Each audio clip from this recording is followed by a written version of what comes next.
cesse de nous faire du bien. Voilà pourquoi, Seigneur, ton peuple te dit merci ce matin. Ce n'est pas un jour comme tous les autres, mais nous croyons que ce dimanche est un dimanche particulier. À cause de ta grâce ce matin, à cause de ton amour dans nos cœurs, et surtout à cause de la parole que tu vas nous donner. Nous te disons merci. Règne en maître et en Seigneur pendant ces instants. Parle-nous de manière individuelle et de manière particulière. Au nom de Jésus. Amen. Amen. Amen. Que le nom de l'Éternel soit béni. Nous bénissons le Seigneur pour cette opportunité qu'il nous donne ce dimanche afin que nous puissions partager la parole de Dieu ensemble. Quoique le confinement existe dans certains points ou d'une manière générale ou particulière, mais Dieu n'est jamais confiné. Amen. Et la parole de Dieu ne sera jamais confinée. Il règne et il régnera encore dans nos cœurs jusqu'à jamais. Et nous disons merci à notre pasteur qui nous a donné cette opportunité de nous retrouver au milieu de vous aujourd'hui pour ceux qui nous suivent à travers les réseaux sociaux, que nous puissions partager ensemble ces quelques vérités que nous avons méditées pendant toute cette semaine et que l'Éternel nous fasse énormément du bien. Amen. Amen. Sans plus tarder, j'aimerais nous inviter à lire dans le livre de Luc, chapitre 6. L'évangile selon Luc, chapitre 6. Nous prenons du verset 47 jusqu'au verset 49. Luc, chapitre 6, 47 jusqu'au verset 49. Je lis au nom du Seigneur, la Bible dit ceci. Je vous montrerai à qui est semblable tout homme qui vient à moi, entend mes paroles et les met en pratique. Il est semblable à un homme qui, bâtissant une maison, a creusé profondément et a posé les fondements sur le roc. Une inondation est venue et le torrent s'est jeté contre cette maison sans pouvoir l'ébranler parce qu'elle était bien bâtie. Amen. Verset 49. Mais celui qui entend et ne met pas en pratique est semblable à un homme qui a bâti une maison sur la terre, sans fondement. Le torrent s'est jeté contre elle. Aussitôt, elle est tombée et la ruine de cette maison a été grande. Amen. Amen. Si je peux donner un terme à ce message, à cette exhortation ce matin, je dirais bâtir sur le fondement. Amen. Bâtir sur le fondement. Sur cette parabole, Jésus est en train de démontrer aux disciples une notion très élémentaire de ce que nous appelons la construction. Construction d'une maison. Il dit, Jésus montre de manière claire à ses disciples qu'une maison, pour qu'elle soit maison solide, doit respecter les normes d'une construction élémentaire. Et qui ne sont rien d'autre que commencer par poser le fondement. Amen. Que ce principe est un principe à respecter. Absolument, si tu veux réellement voir ta construction ou l'édifice que tu es en train de construire être durable, je dirais mieux être éternel. Amen. Sans fondement, sans fondation, je crois qu'il y a des personnes qui connaissent bien l'architecture ou qui connaissent bien les domaines de la construction. Ils nous diront que si vous avez acquis un terrain, avant de lever les murs, avant de mettre la toiture, il faut commencer par creuser afin qu'on puisse poser le fondement. Amen. Très important et très capital, je dirais même indispensable. Il prend l'exemple d'une maison. Pourquoi? Parce qu'une maison ne prend pas un seul jour pour être construite. Une maison prend du temps pour être construite.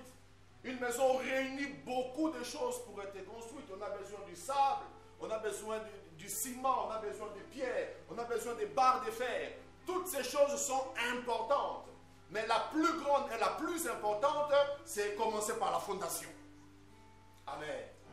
Nous pouvons admirer une maison. Aujourd'hui, nous admirons les édifices, les grands bâtiments. On dit, oh, quel est cet architecte qui a bien construit. Mais souvent, nous ne nous rendons pas compte que, malgré tout ce que nous voyons de beau, tout ce que nous voyons de clair, tout ce que nous voyons que nous apprécions, en bas, il y a quelque chose qu'on ne sait pas bien voir, mais ce sont des fondements solides. Christ dit à celui qui veut construire dans l'exemple d'une personne, je vous montrerai à qui est semblable un homme. Voilà, il prend la maison semblable à un homme. Il dit, cet homme qui vient à moi, qui entend mes paroles et qui met mes paroles en pratique, est semblable à une maison. Cette personne est comme une maison, mais pas n'importe quelle maison, une maison dont avant d'être construite a commencé par les fondements. Dis à ton bien-aimé, le fondement. Très capital et très important dans ces temps ici difficiles. C'est comme ça que nous reconnaîtrons que si la maison a connu des bons fondements ou la maison a connu des fondements ou une fondation superficielle. Maison, bâtiment servant à une habitation qui peut être un bâtiment public ou un bâtiment privé. Et nous, dans notre langage courant, nous catégorisons les maisons selon laquelle on dit maison à construction ou en matériaux durables. Ou maison en matériaux construites en matériaux semi-durables.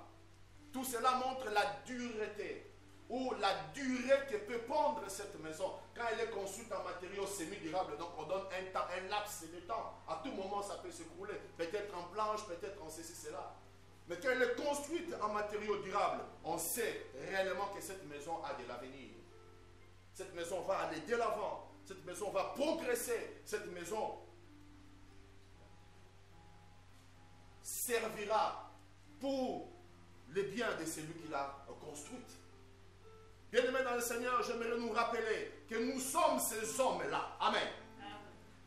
Donc Christ est en train de comparer en disant, je vous montrerai à qui est semblable un homme, que nous avons donné notre vie à Jésus, qui vient à Jésus, qui entend la parole de Jésus, mais qui ne se limite pas à venir à Jésus, ou entendre les paroles de Jésus, mais qui par-dessus tout met ses paroles en pratique. Alléluia. Amen. Une nuance très importante. Nous croyons aujourd'hui, le fait d'écouter la parole de Dieu suffit. Le fait de venir à Jésus suffit. Bien-aimé dans le Seigneur, Jésus a ajouté un élément important. Je dirais l'élément qui boucle tous les autres éléments, que c'est très important, mettre cette parole de Dieu en pratique. Quel servirait à un homme d'écouter et de venir à Jésus, mais lorsqu'il ne met pas la parole de Dieu en pratique? Très important, une maison, une vie qui est comme une maison est importante lorsqu'elle est construite sur le roc. Lorsqu'elle est construite après avoir creusé, il dit, creusé le sol et a posé les fondements sur le roc. Une inondation est venue, le torrent s'est jeté sur cette maison sans pouvoir l'ébranler parce qu'elle était bien bâtie. Lorsque tu es bien bâti, les fondements ne peuvent pas t'ébranler. La tempête plutôt ne peut pas t'ébranler. Lorsque tu es bien bâti, les flots des vents et la tempête ne peuvent rien contre toi parce que tu es sur le roc qui est Jésus. Je nous invite aujourd'hui afin que nous puissions tourner nos regards vers Christ qui est le roc et la fondation qu'il faut pour ces temps difficiles. Amen. J'ai fait une petite étude en disant que le roc ou la fondation, je les ai catégorisés en 4 catégories, ou quelques 4 éléments essentiels que nous pouvons tirer d'une fondation ou d'un fondement. Le premier élément, après avoir lu, j'ai compris que pour que la maison soit maison, le fondement ou la fondation ou le roc est la première chose à faire pour commencer une construction. Amen. La première chose à faire avant de lever le mur, avant de mettre la toiture, avant de commencer quoi que ce soit, la première des choses, on commence par creuser et mettre la fondation. La fondation ne vient pas après avoir élevé le mur. La fondation doit commencer avant de poser les murs, avant de poser les barres de fer, avant de poser quoi que ce soit.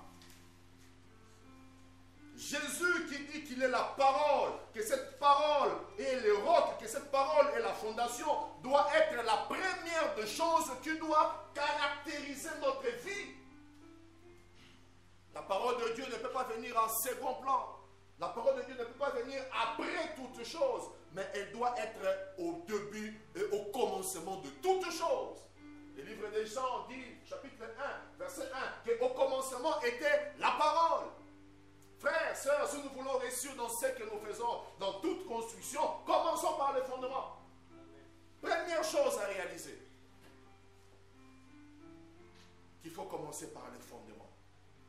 Combien ont commencé avec le fondement, ou combien ont commencé sans le fondement, et se rendent compte après, oh, mais nous avons déjà construit. Nous avons élevé les murs, nous avons mis la toiture, nous avons peint les murs.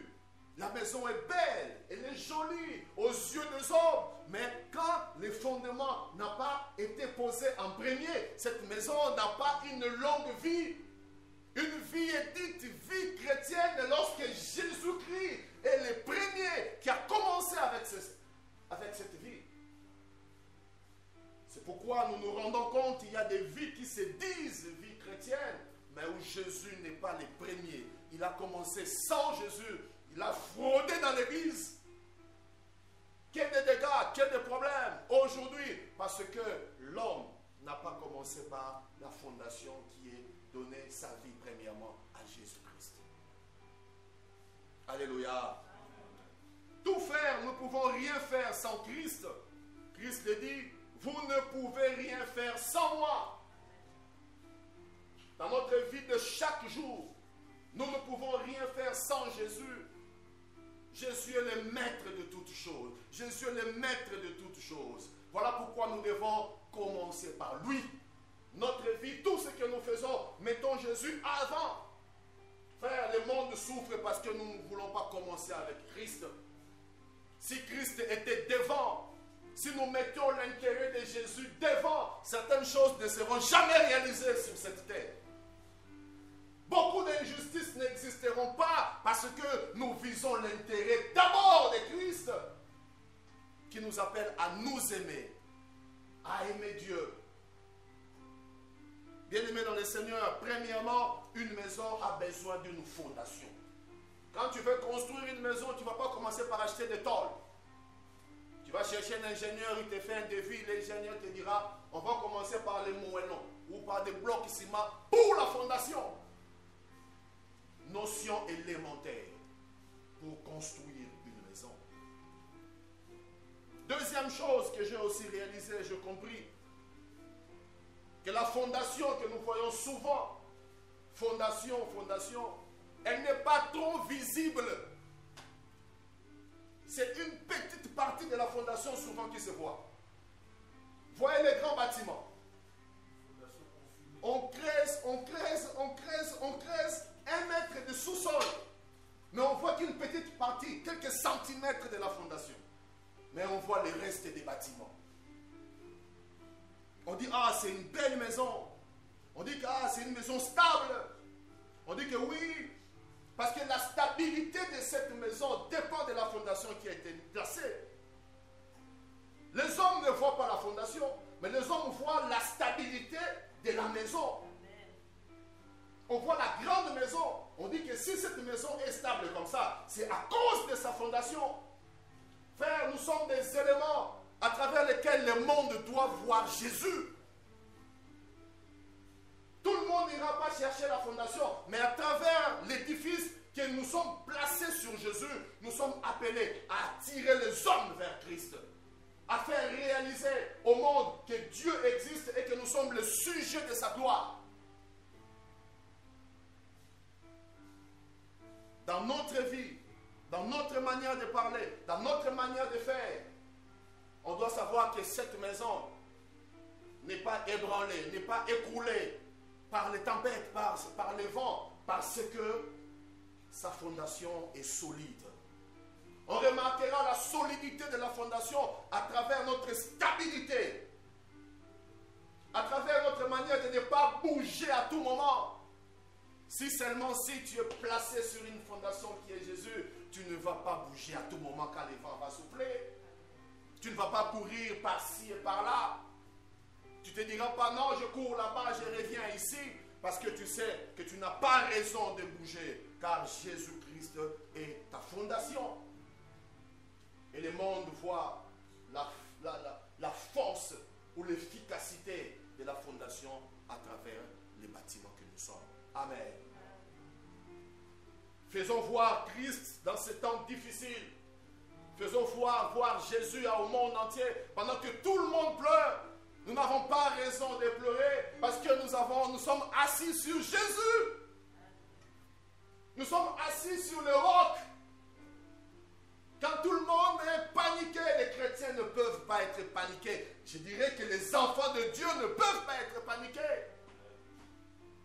Pourquoi? Parce que je sais que j'ai l'assurance que malgré les vents, malgré la tempête, je suis assis sur le rocher. Et ce n'est pas n'importe quel rocher, c'est le rocher des âges. Qu'on appelle Jésus-Christ. Amen. Je nous exhorte encore ce matin à nous asseoir et à faire voir au monde que nous appartenons à Jésus. Confinés ou pas, mais nous appartenons à Jésus. Quelqu'un a dit, j'ai vu dans les réseaux sociaux une blague, une image d'une personne qui dit à Dieu, ah, tu vois Dieu, tes églises sont fermées à cause de la maladie. Et dans cette blague, on dit, Dieu répond à la personne en lui disant, ah, c'était le diable. Les églises sont fermées selon toi, mais j'en ai ouvert dans chaque maison. Amen. Alléluia. S'il y a une qui est fermée, mais j'en ai ouvert plusieurs dans chaque maison. Maintenant, nous avons des églises partout. Dans chaque famille, on se réunit, on rend grâce à Dieu, on loue le Seigneur, et la parole de Dieu est encore prêchée davantage.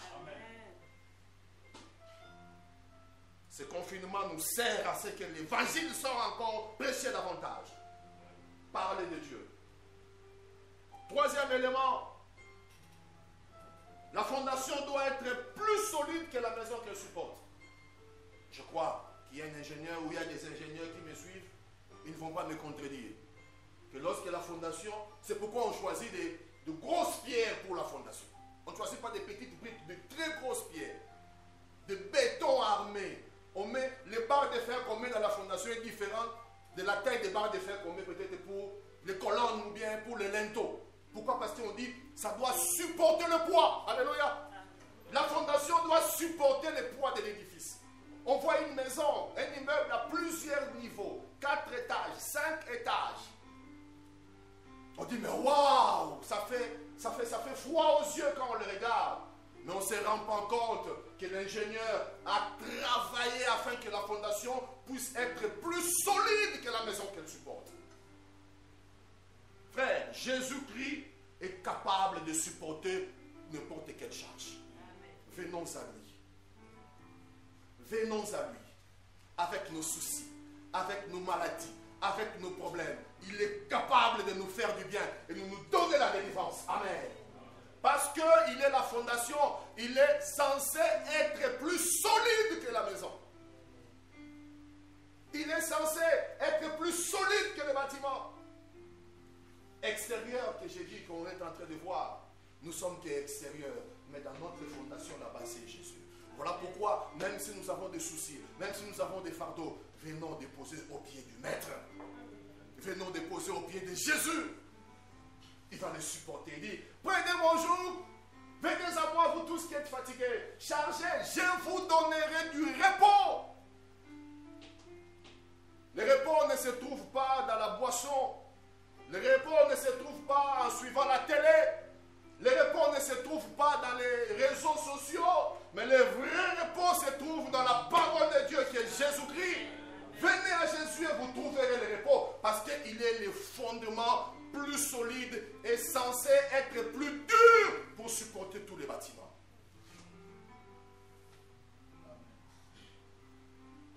Si ton bâtiment est plus lourd et plus fort et plus dur que la fondation, c'est que ce n'est pas une fondation. Ça doit toujours être plus fort et plus dur. Et là, je nous présente que rien, aucun problème ne peut dépasser Jésus. Aucune maladie ne peut dépasser Jésus. Il s'est élevé de noms de maladies dans ce monde qui ont décimé des gens à travers les âges.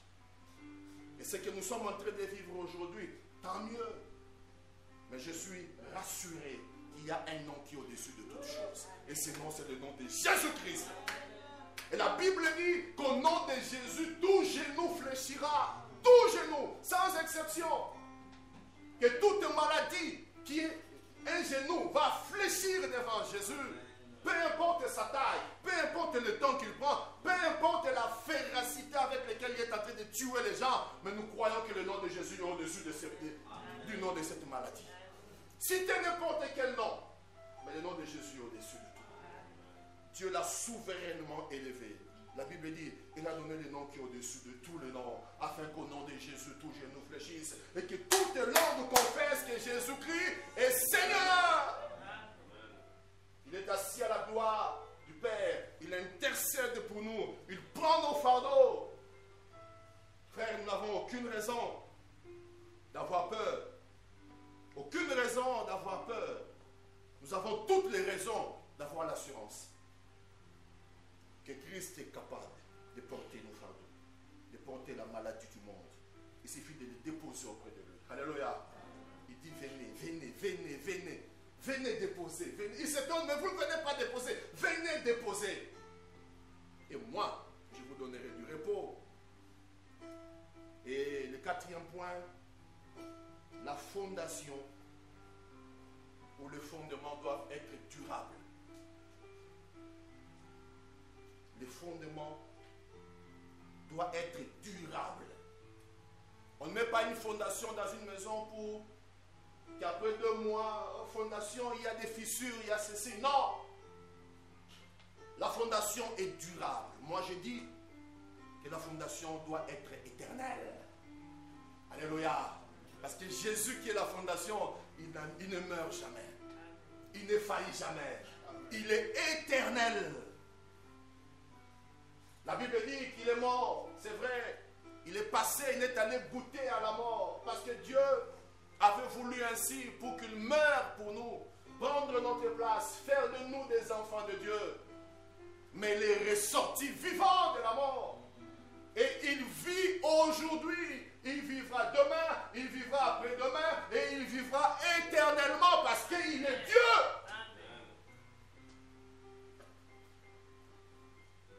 Il ne faut pas aller chercher les fondements éphémères. Il ne faut pas baser sa vie sur un fondement qui est temporaire. Oui, le fondement temporaire, nous le connaissons. Les hommes peuvent constituer aussi le fondement temporaire. Pour un temps, j'ai mis ma confiance sur un oncle. Pour un temps, j'ai mis ma confiance sur une tante. Mais cette tante ou cet oncle ou cet homme est éphémère, il est temporaire. Il a un temps où il peut tomber malade, il ne saura plus me supporter. Il y a un temps où il peut manquer, il ne saura plus me supporter. Il y a un temps où il va mourir, il ne saura plus me supporter. Mais je mets ma confiance au fondement éternel qui ne tombe jamais malade, qui n'est jamais en congé, qui n'est jamais fatigué et qui ne meurt jamais. C'est Jésus. C'est sa parole. Mettre sa foi dans la parole de Dieu. Pratiquer, marcher conformément à la parole de Dieu. Les fondements des justes sont éternels, selon Proverbes chapitre 10 et verset 25. Les fondements des justes sont éternels. Pourquoi? Parce qu'auprès de qui il a mis sa confiance, cette personne-là ne meurt jamais. Et quand vient la pluie, quand vient le torrent, quand vient les vents, quand viennent les catastrophes naturelles, nous avons confiance. Nous avons confiance. Parce que nous sommes venus à Jésus, nous entendons sa parole et nous mettons sa parole en pratique. Nous avons confiance que notre maison ne sera jamais écroulée. Pourquoi? Parce que Jésus ne peut pas s'écrouler. Alléluia. Quand la maison s'écroule, et la fondation s'écroule aussi, elle est fatiguée. Mais comme Jésus ne se fatigue jamais, Jésus ne s'écroule jamais, Jésus ne fait pas de fissures, il n'y a pas de fissures en Jésus. Donc la fondation est éternelle, et moi je resterai éternel avec Christ. Même si par ce corps je mourrai, mais je sais un jour je vais le voir. Et je vivrai à ses côtés pour toujours. Là où il n'y a pas de temps, on ne sait pas compter les jours, on vit éternellement, éternellement. Cherchons le fondement éternel. Pendant ces temps difficiles, pendant ces temps de calamité, nous pleurons, L'économie est devenue difficile dans le monde. Les problèmes de santé compliquent. Frère, aujourd'hui nous avons peur même si vous avez une grippe. Naturellement, une grippe qui est normale. Tout le monde a peur. Pourquoi? Ça corrobore avec les symptômes de telles maladies. Donc on peut facilement vous mettre en quarantaine. Et quand on vous met en quarantaine, vous êtes indexé par tout le monde. Il est suspect. Tu fais la fièvre? Ce sont des questions. Oui. Est-ce que tu as toussé un peu? Oui. Ça commence à venir. Température 39. Ah, c'est suspect. Est-ce que tu as des problèmes respiratoires? Même si tu n'avais pas de problèmes respiratoires, pendant ce temps-là, tu commences à sentir toi-même. Tu commences à crier, c'est comme si on dirait que oui. C'est comme si je sens, on dirait que j'ai des problèmes. Non? Mais il n'y en a pas. C'est la peur, frère. Pendant ce temps de peur, j'ai fait une grippe récemment ici. Au travail, on m'a dit, il ne faut plus venir.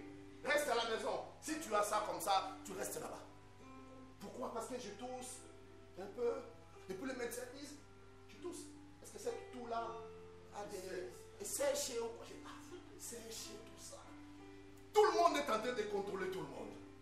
Tout le monde est devenu méfiant de tout le monde. Il ne faut pas tousser à côté de quelqu'un. Il ne faut même pas éternuer à côté de quelqu'un. Allez loin.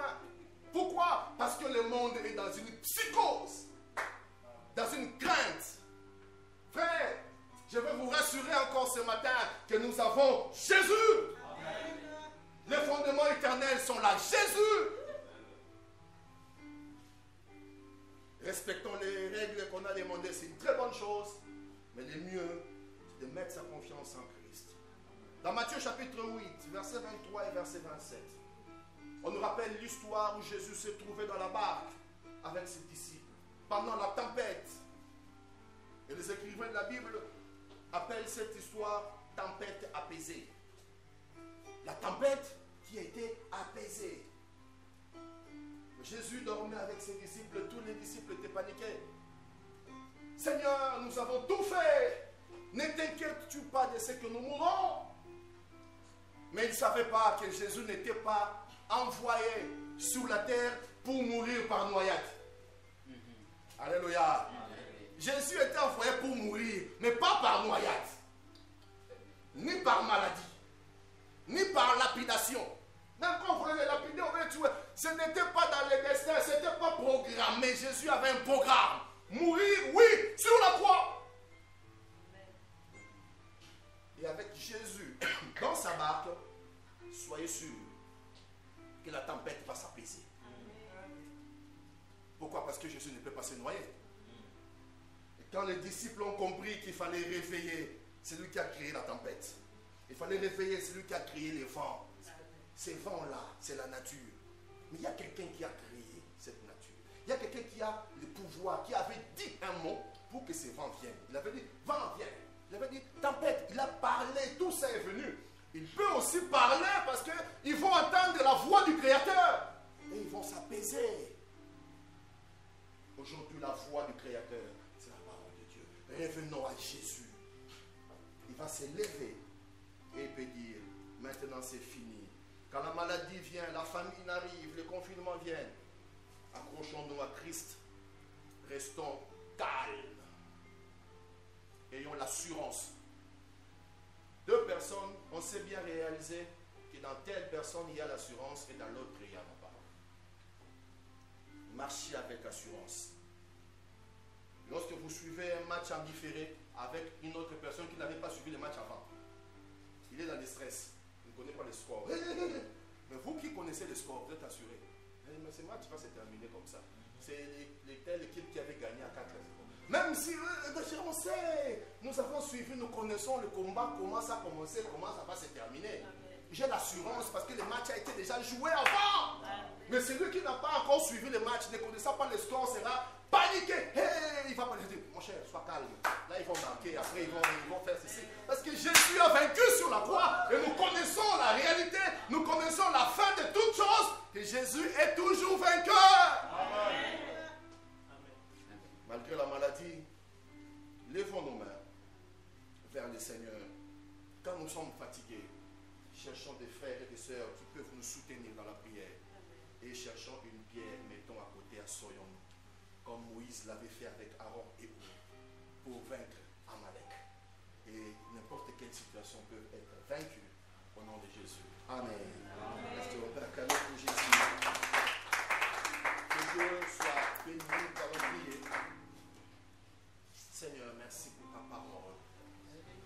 Alléluia. Élève ta voix et parle à Dieu. Recommande ta vie. Est-ce que ta vie a commencé avec toi? Avec qui? J'aimerais faire cette interpellation à toi qui me suis. Une maison ne peut pas être construite sans commencer par le fondement. Ta vie a commencé par quoi? Qui est-ce qui constitue le fondement ou la fondation de ta maison? Si ce n'est pas encore Jésus, reviens à Jésus. Donne ta vie à Jésus aujourd'hui. Tu peux accepter Jésus. Parle à Jésus dans ton cœur. Dis Seigneur, je te reçois. Je vais commencer avec toi. Dis Seigneur, je te reçois aujourd'hui. J'étais dans les péchés. Je commençais sans toi. Je construis sans toi. Mais j'ai besoin que tu